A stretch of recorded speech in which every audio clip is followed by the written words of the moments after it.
Je méditais sur l'année qui se terminait et la nouvelle qui commençait. Je continuais mon envol dans la lumière de la divine volonté. Je priais le bel enfant Jésus, que tout comme l'année qui se termine ne renaîtrait jamais, il ferait mourir ma volonté pour ne jamais renaître.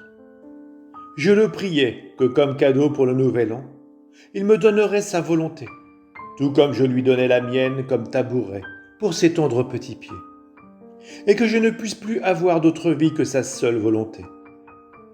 Je disais cela et d'autres choses encore.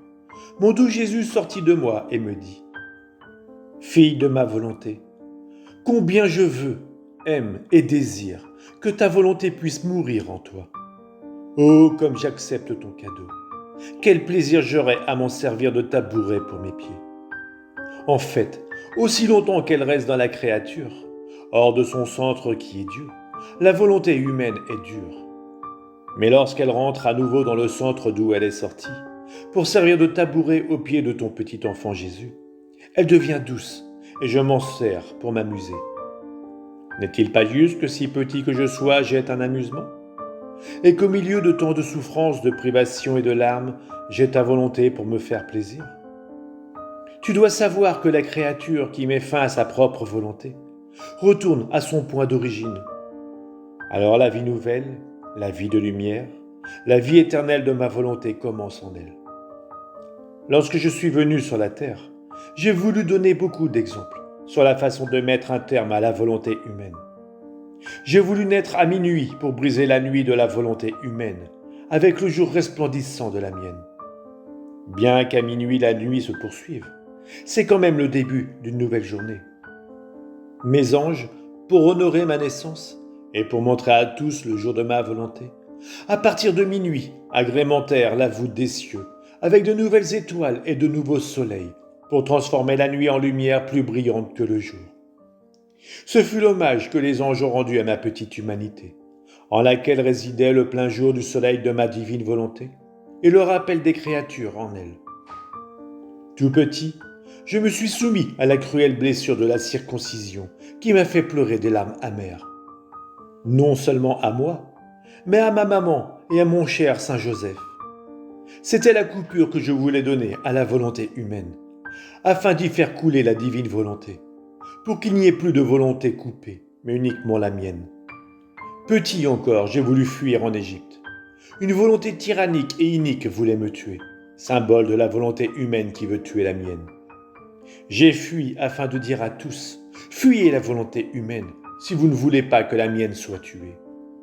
Ma vie entière n'était rien d'autre que rappeler la divine volonté dans celle humaine. En Égypte, j'ai vécu comme un étranger au milieu de ce peuple, symbole de ma volonté qui est considérée par lui comme une étrangère et symbolisant que la personne qui veut vivre en paix et unie à ma volonté doit vivre comme étranger à la volonté humaine. Sinon, il y aura toujours la guerre entre les deux. Ce sont deux volontés irréconciliables. Après mon exil, je suis rentré dans ma patrie, symbole de ma volonté, qui après un long exil de siècle en siècle, revient dans sa chère patrie pour y régner parmi ses enfants. Et en passant ces étapes de ma vie, je formais son royaume en moi, et je l'appelais par d'incessantes prières, dans la douleur et dans les larmes, pour venir régner parmi les créatures. Je suis rentré dans ma patrie, et j'y ai vécu caché et inconnu. Oh, combien cela symbolise la douleur de ma volonté, vivant caché et inconnu. Et dans cet anonymat, je demandais que soit connue la suprême volonté, qu'elle puisse recevoir l'hommage et la gloire qui lui sont dus. Chaque chose que je faisais symbolisait une souffrance de ma volonté, la condition où les créatures la plaçaient, et un appel à revenir dans son royaume. Et c'est ce que je veux que soit ta vie. Le constant rappel du royaume de ma volonté parmi les créatures. J'ai parcouru ensuite toute la création pour amener les cieux, les étoiles, le soleil, la lune, la mer, en somme toute la création, au pied de l'enfant Jésus pour lui demander tous ensemble la venue prochaine de ce royaume de sa volonté sur la terre.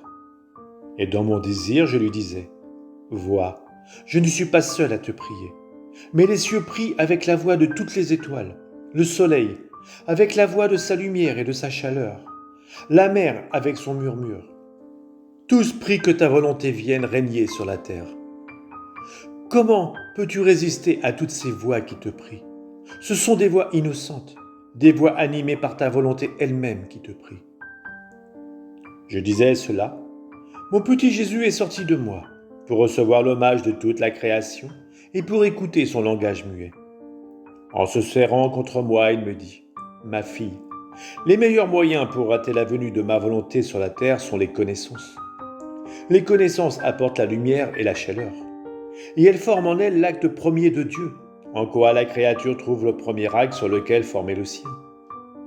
Si elle ne trouvait pas le premier acte, la créature n'ayant pas la vertu de former l'acte premier, il lui manquerait les choses les plus nécessaires pour former ce royaume. Tu vois ainsi ce que signifie une connaissance supplémentaire sur ma volonté. En portant en elle l'acte premier de Dieu, les créatures apportent une force magnétique, un puissant aimant, qui attire les créatures à répéter l'acte premier de Dieu. Avec sa lumière, elles pourront désillusionner la volonté humaine. Avec sa chaleur, elles amèneront les cœurs les plus durs à se plier devant l'acte divin. Les créatures se sentiront captivées et voudront se modeler sur cet acte. Par conséquent, plus je manifeste de connaissances sur ma volonté, plus vite le royaume du divin fiat viendra sur la terre.